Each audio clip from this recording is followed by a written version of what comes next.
اس video میں حضرت امام حسین اور ایک سفید کبوتر کا واقعہ آپ کو بتانے والے ہیں، جس کو سن کر آپ کی آنکھوں میں آنسو آ جائیں گے۔ اس ویڈیو کو پورا ضرور دیکھیں، یقیناً یہ ویڈیو آپ کی دلچسپی کا باعث ہوگی۔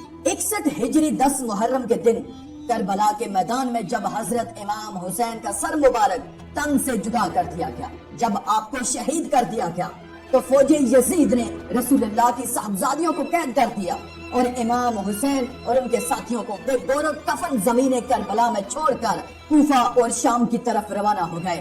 تو یوں رسول اللہ کا نواسا زمین کربلا میں بے گور و کفن پڑا رہا۔ اتنے میں پورے آسمان میں اندھیرا چھا گیا۔ لوگ سوچنے لگے کہ شاید رات ہو چکی ہے۔ آسمان میں تارے آپس میں ٹکرانے لگے۔ کہا جاتا ہے کہ اس وقت آسمان سے خون کی بارش ہوئی تھی، یعنی حضرت امام حسین کے غم میں آسمان بھی خون کے آنسو رو رہا تھا۔ 61 ہجری 10 محرم کی شام کو ایک سفید کبوتر کربلا کے میدان کے اوپر سے گزر رہا تھا۔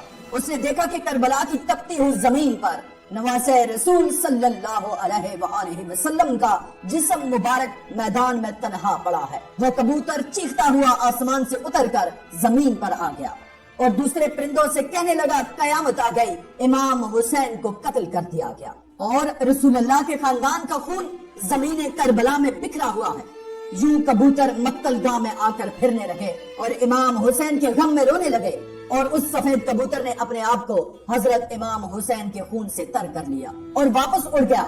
پھر وہ کبوتر اڑتا ہوا مدینہ شریف جا پہنچا اور طواف کے جیسے انداز میں حضور صلی اللہ علیہ وآلہ وسلم کے روزے کے ارد گرد چکر کاٹنے لگا۔ اس کبوتر کے پروں سے خون کے قطرے ٹپک رہے تھے۔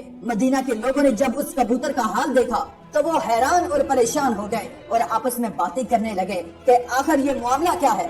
اس کے بعد جب مدینہ کے لوگوں کو حضرت امام حسین کی شہادت کی خبر ملی تو ان لوگوں کو سمجھ آ گیا کہ سب سے پہلے ظاہری طور پر حضرت امام حسین کی شہادت کی خبر درگاہ رسول پر پہنچانے کے لیے یہ سفید کبوتر حاضر ہوا ہے۔ اس لیے بزرگوں نے ارشاد فرمایا ہے کہ اس دنیا میں جو سفید رنگ کا کبوتر ہے وہ اسی کبوتر کی نسل سے ہے۔ اسی وجہ سے اللہ نے اس سفید کبوتروں میں اتنی شفا اور برکت رکھی ہے۔